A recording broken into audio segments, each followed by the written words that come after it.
महाद्वार Dubai सादर करीत आहे डॉक्टर मिलिंद विनोद लिखित आणि दिग्दर्शित मा सलामा जव्वासात.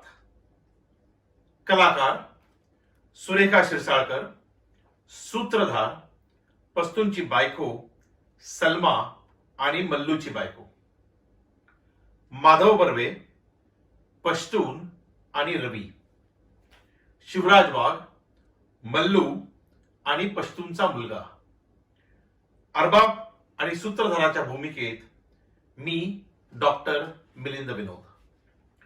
महाद्वार दुबई सादर करीत आहे डॉक्टर मिलिंद विनोद लिखित आणि दिग्दर्शित मा सलामा जव्वाजात अर्थात गुड बाय टू नॅशनॅलिटी.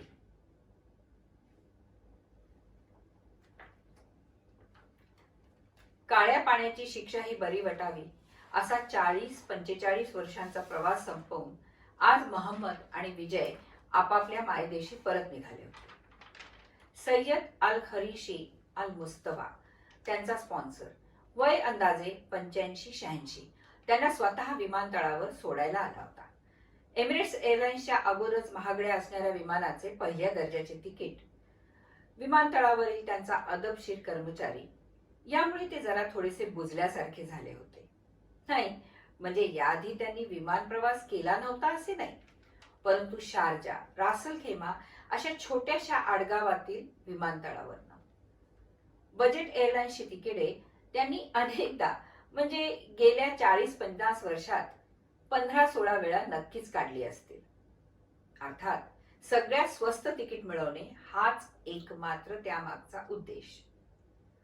साधारणतः 65-70च्या दशकात मोहम्मद आणि विजय दुबईला कामाला आले. त्यावेळी ओमान, सौदी, कुवेत सारख्या आखाती देशांना अचानक लॉटरी लागावी तसा बक्कळ धनलाभ झाला होता. ब्लॅक गोल्ड अर्थात खनिज तेलाच्या प्रचंड साठ्यामुळे आणि अचानक वाढलेल्या किमतीमुळे या सगळ्याच देशांकडे पैशाचा आणि अर्थात कुशल अकुशल कामगार, तंत्रज्ञ, अभियांत्रिकी यांचा प्रचंड ओढा वाढला होता. त्यावेळी ना लखलखणाऱ्या सोन्याचा चकचकाट होता, ना गगनचुंबी इमारतींचे मनोरे, ना लोण्यासारखा मुलायम रस्त्यांचे पसारे. सलीम तर कराचीतील एका मालवाहू जहाजाने दरमजल करीत 12-15 दिवसांनी पहिल्यांदा पोचला. अदा नफर बुकरा शुगल मलिंदा सबा सबा दाखिल सियारा मलाना मौजूद माई वाहिद मलबा डब्बा खजूर मौजूद कुल इदा जीब दाखल बैत मलाना. 45-46 वर्षापूर्वीचे अरबाबचे शब्द विजयच्या कानात अजूनही घोळत होते. विजय 14-15-16 वर्षांचा जेमतेम मिसरूड फुटलेला कोवळा किडकिडीत पोरगा, त्रिचूर जवळील एका गावचा.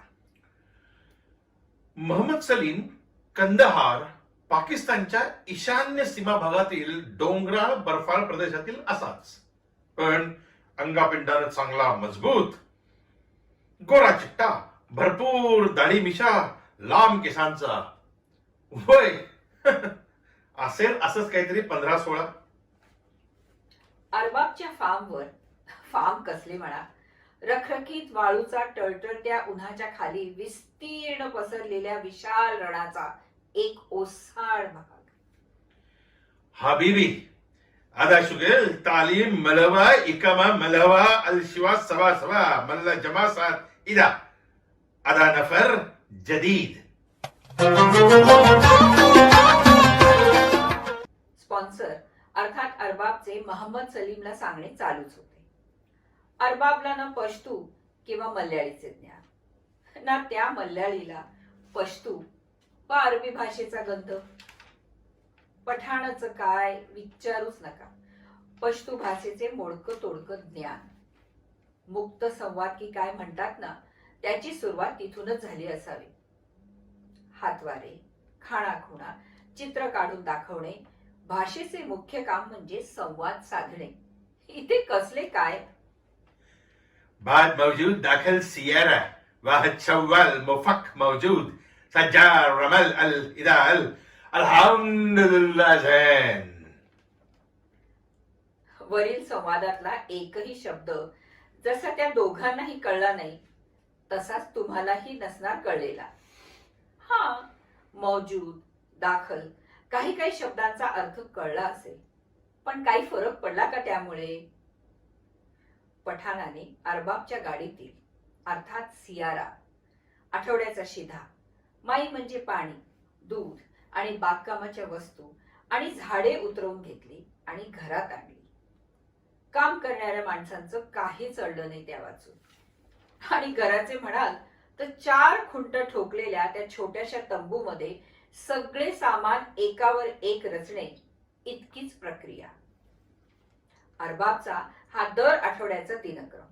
शुक्रवारी आठवड्याचा बाजार, पाण्याचे पिंप, कोळसा आणि फार्म हाऊस बनवण्याचे सामान सुमान आणून टाकणे.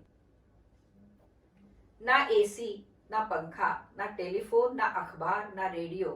काय गंमत वाटते का? एकदा 45-55 डिग्री तापमानात 2 तासात राहून दाखवा, अपरिचित परदेशात, अपरिचित माणसात. तर अशी होती विजय आणि महम्मदची पहिल्या दिवसातील बातचीत. शराकले. विजयची त्यावरती काहीच प्रतिक्रिया नाही. शराकले. यंदा सारे. हमजाय. कुठून आलास? संगाई. कसा आहेस तू? हिंदुस्तानी? केरला. हमजाय. Country country. Kerala. Kerala. UK UK. United Kerala. हे देवा, कोणा अडाण्याशी गाठ घालून दिलीस? हावदीर दियान वबासा व अवबा मसरफ कोवाल की. यंद्रू विड्डू आन नान कातू मुती यातू. हे देवा, कोणा बैलोबाशी ओळख करून दिलीस रे बाबा. काय घाण आवाज येतो त्याच्या अंगातून आणि तोंडातून. तासू खोजे. भूक लागलीये? Shower shower. यांनी अक्कू कुल्लिकन. मला आंघोळ करायची आहे. तन्ना रोकये तल्लोवाना ये. तू काय वेडा वगैरे आहेस का? पसारा हा गस तोला आम नमेल किशे. सकाळी परसाकडणे झाली तरी कागदाने पुसावे लागते. आंघोळीचं काय घेऊन बसलास? आठवड्यातून एकदा जुम्मे के जुम्मे 4 थेंब अंगावर पडले तरी नशीब समज. हा आपल्या पिण्याच्या पाण्याचा कोटा संपूर्ण आठवड्याच्या यातच भागवायचं. अरबाब दर आठवड्याला त्याच्या टेम्पो मधून आणून देतो. इथे पेट्रोल स्वस्त आहे पाण्यापेक्षा. हा तुझा पाण्याचा कोटा. प्यायचं तर पी, धुवायचं तर धु. अशीच काहीशी दुसऱ्या दिवशीची सुरुवात. अरे पाणी जपून वापरायचा. ब्रश, पेस्ट अशी चेन परवडणार नाही आपल्याला. हो चल, हा घे चहा. काय दूध नाही? पाल इल्ले?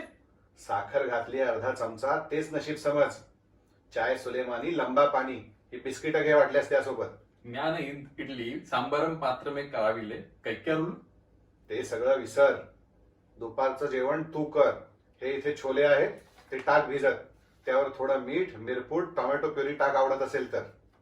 रात्रीच्या वेळी समोर फिरतंय ना ते कोंबडं, ते भाजून खायचं, मसालेदार नाही. विजय ट्रंकवर देवाची तस्बीर ठेवतो, नमस्कार करतो. पश्तून कार्पेट काढून त्यावरती नमाज पडू लागतो. वर म्हटल्याप्रमाणे रखरखल्या वाळवंटात दुपारी तापमान 54-55 डिग्री. ना पंखा, ना पुरेसं पाणी, ना टेलिफोन, ना टीव्ही. दिवसभर नुसतं काम, एक काम. सकाळी 5 ते 8, मग थोडासा चहा, मग 9 ते 12 पुन्हा काम. 1 ते 4 त्या तंबू नामक भट्टीत विश्राम. 4 ते 7 पुन्हा काम. 7 नंतर शेकोट्या पेटवून भात टाकणे. अगदीच चैन म्हणजे एखादी कोंबडी मारून ती भाजणे. जंगली बार्बेक्यू म्हणा वाटतं त्याला. तू एकटाच असतोस फार्मवर? आणि या तंबूत काय आपण दोघेच? मग काय घाबरतोस की काय? अरे 4 बायका, पोरं, ही सगळी चैन घरी. गाद्या, उशा, पंखे, ही सगळी चैन कुठे आली आहे इथे वाळवंटात? अरे नाही, निदान टॉयलेट वगैरे तरी. अरे गावाकडे असतो ना तसाच प्रकार. जा तिथे मागे उघड्यावर. आणि खाण्यापिण्याच्या सवयी बदलल्या की हे सगळं कमीच होतं रे. पश्तूंची गावाकडे अफूची शेती, 25-30 माणसांचा मोठा कुटुंब कबिला, 4-4 सावत्र आया, भाऊ, बहीण, सगळे कसे सुखात नांदायचे. रशियानं केलेल्या अतिक्रमणानं केशराच्या आणि अफूच्या शेतीचा आणि पर्यायानं व्यापाराचा पार बट्ट्याबोळ झाला होता. तिकडे विजयच्या घरीही थोड्याफार फरकाने अशीच परिस्थिती.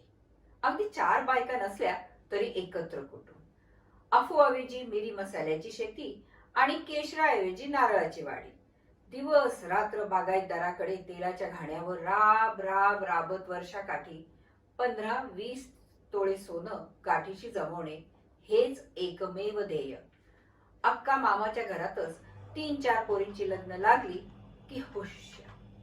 काटकसरीने राहणे ही अपरिहार्यता.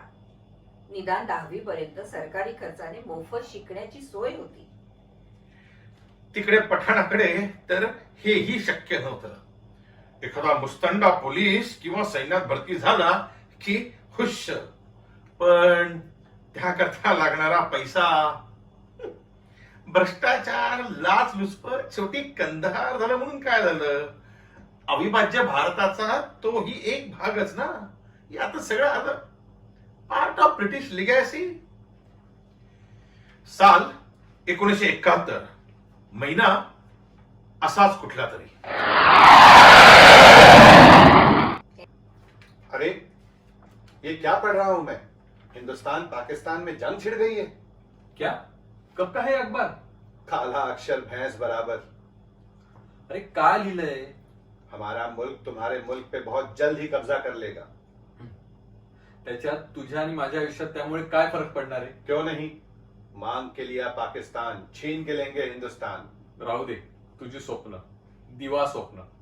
आपण बरं आणि आपलं काम बरं. चल, आज वर चढून झाडाला लागले खजूर त्यांना पिशव्या बांधायच्या आहेत. आणि काय रे, पत्रात काय लिहिलंय घरच्यांनी? सुट्टीवर या असं म्हणतायत. सुट्टीवर जायचं म्हणतोयस? का रे बाबा? अरे मोठ्या भावाच्या मुलीचं लग्न आहे. 3 वर्ष झाली इथे येऊन मला. बायकोचंही तोंड बघायचंय. धाकटा सरफराज आणि थोरली सलमा. सरफराज 2 महिन्याचा होता आणि सलमा 1 वर्षाची. ओळखणारही नाही रे मी त्यांना.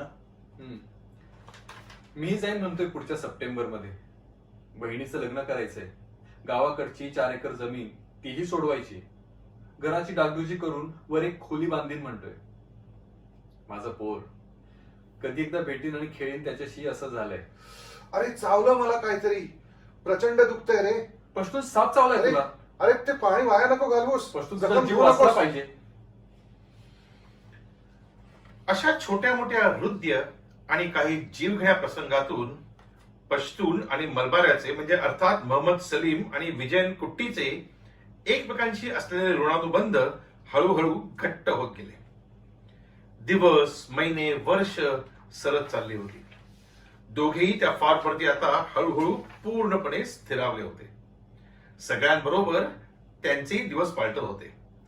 कच्च्या तंबूऐवजी पोर्टा केबिन, मग कच्च्या मातीचं, मग सिमेंट ब्लॉकचं घर आणि आताशा अनेक छोट्या छोट्या एअर कंडिशन्ड, कमोड आदी सुखसोयींनी युक्त अद्यावत अशा छोट्या छोट्या तंबूंच्या अनेक राहुट्या त्या फार्मवर उभ्या होत्या.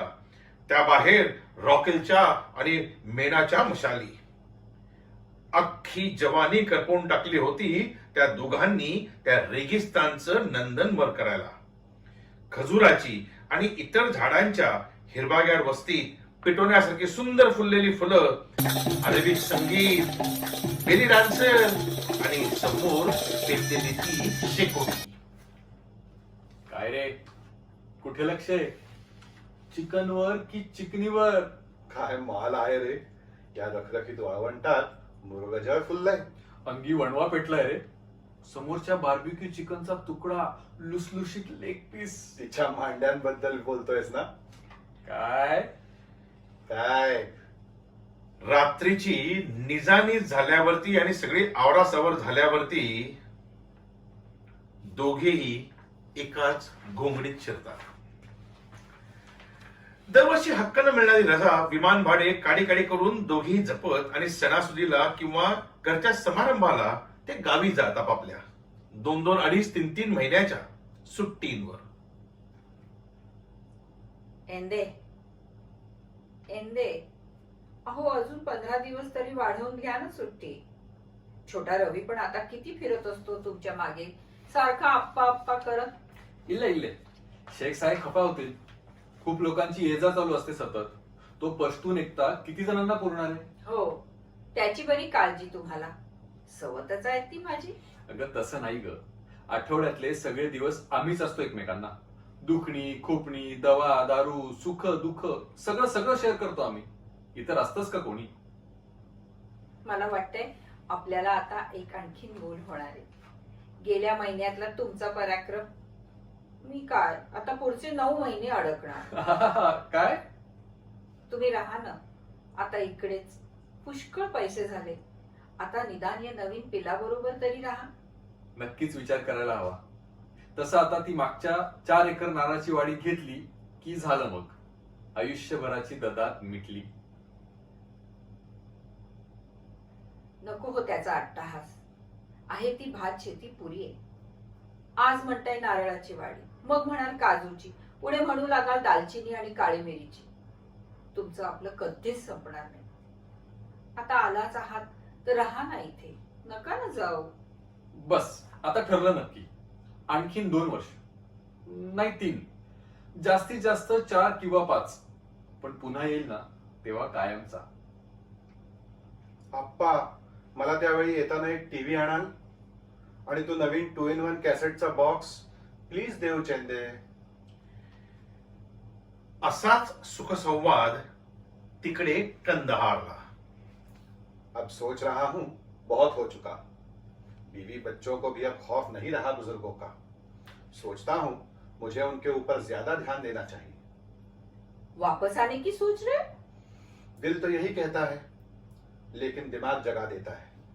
ये कमबख्त हमेशा याद दिलाता रहता है अपने कंधों पर जो बोझ है उसका.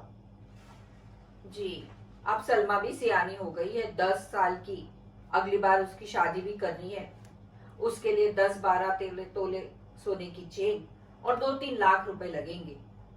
और सरफराज भी अंग्रेजी स्कूल में जाने की जिद कर रहा है.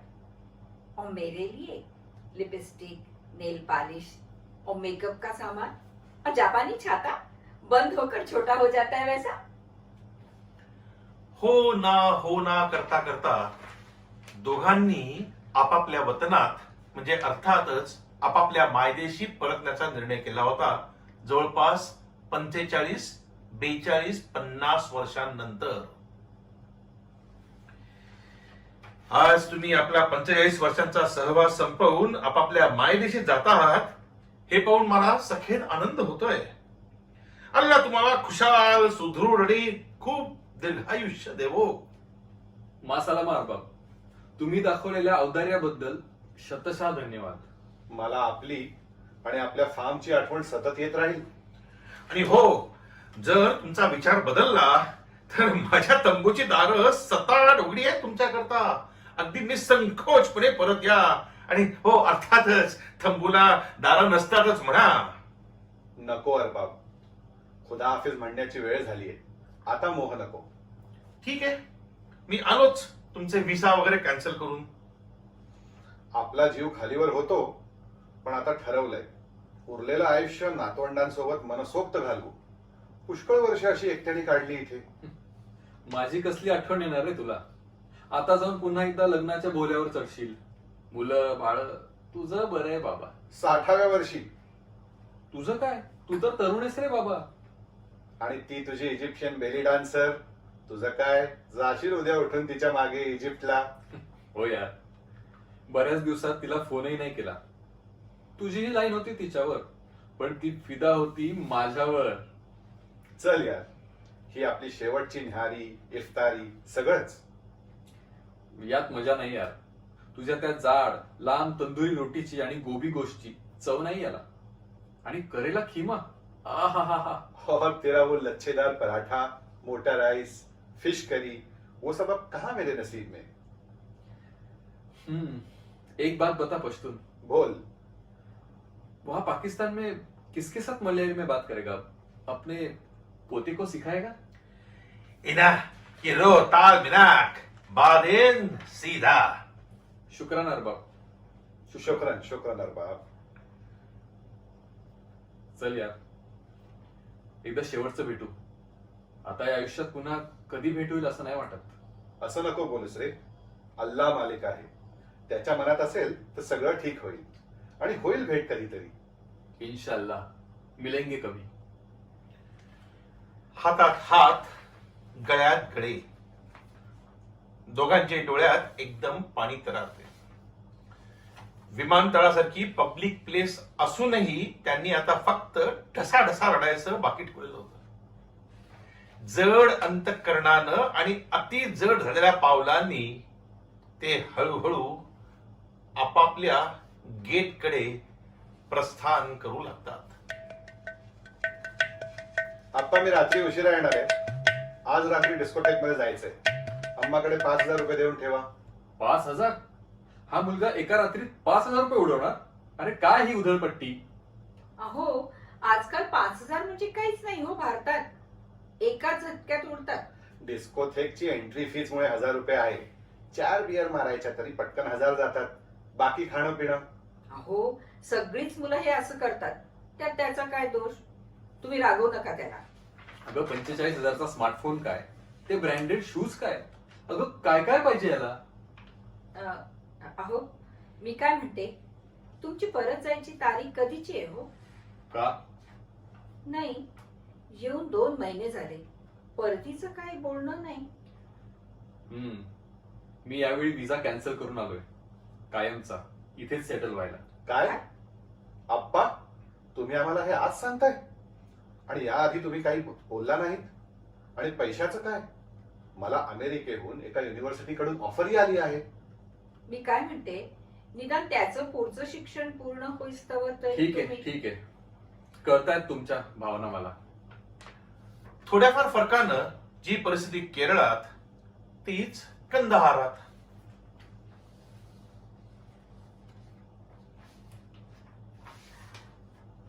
सरफराज, आज शाम अब्बू की फ्लाइट है ना दुबई की. 4 बजे कौन जा रहा है उन्हें छोड़ने? दीदी तुम ही चली जाना, मुझे दफ्तर में से निकलना मुश्किल होगा और जाते जाते शुरू हो जाएंगे, ये क्यों लिया वो क्यों खरीदा. मुझे बच्चों की ट्यूशन क्लासेस में जाना है और कल उसकी यूनिट टेस्ट भी है. प्लीज तुम आधे दिन की छुट्टी ले लेना. तुम जीजाजी को भेजो ना, अगले महीने मुझे भी 4-5 दिन की छुट्टी चाहिए, थाईलैंड जो घूमने जाना है. या खुदा, ये मैं क्या सुन रहा हूँ. हमीदा, अम्मी, तुम तो खो गए किसी दूसरी दुनिया में. बच्चे मसरूफ है अपनी अपनी दुनिया में. आते वक्त क्या क्या अरमान लेके आया था मैं. शायद ये दुनिया अब मेरी नहीं रही. एकंदरीत काय झालं आहे याची कल्पना तुम्हाला आली असेलच. And they lived happily there after. असं होईल का? इतका सरळ सरधोपट शेवट या गोष्टीचा. वास्तविक आमच्या धर्मात खजूर खाऊन रोजा खोलण्याची प्रथा. पण आज 40-45 वर्ष हा मल्लू मला माझे रोजे उघडायची वेळ झाली की गुळ खोबऱ्याची वडी द्यायचा. रमला वाटतं पोरा बाळात. देव त्याचे भले करो आणि उदंड आयुष्य देव त्याला. पश्तून, चल तुझी रोजा तोडायची वेळ झालीये, ही घे गुळ खोबऱ्याची वडी. हे काय, तू पण परत? नाही रे, नव्या नवलाईचे दिवस संपले. सगळ्यांच्या पैशांच्या गरजा आपणच वाढवून ठेवलेला मला त्यांच्या डोळ्यात स्पष्ट दिसून येत होतं. त्यांच्या त्या विश्वात आपली जागा एटीएम पेक्षा जास्त काहीच नाही. वाळवंटातल्या वाळूसारखं आपल्या पायाखालची वाळूच सरकली रे. हातून सगळं सगळं निसटून गेलं रे. चल चल उठ, वाईट वाटून नको घेऊस. आपण आहोत एकमेकांना उर्वरित आयुष्यभर. अरबाब, आपल्या वयात आलेल्या मुलाच्या आधाराने काठी टेकत टेकत येतो. हा पश्तून आणि मल्लू परत फार्मवर कामाला लागलेत. तो बांगलादेशी आणि पाकिस्तानी आल्यात ना गेल्या 2 महिन्यापूर्वी, त्यांना तुझ्या फॅक्टरीत नोकरीवर ठेव आणि दर शुक्रवार शनिवार पाठवत जा या माझ्या फार्मवर माझ्या आणि ह्यांच्या मदतीला. आणि हो ऐक, हे दोघे तुला अब्बू सारखे. लहानपणी यांच्या अंगा खांद्यावर खेळून मोठा झालायस तू. आयुष्याचा उरला जितका वेळ, जितकी वर्ष त्यांना इथे काम करायचंय ना, तितकी त्यांना काम करू दे. त्यांचं दुखणं, खुपणं, दवा दारू कशात कमी पडू देऊ नकोस त्यांना. मल्लू आणि पश्तून दोघेही अरबाबचा हात हातात घेऊन ओक्साबोक्षी रडू लागतात.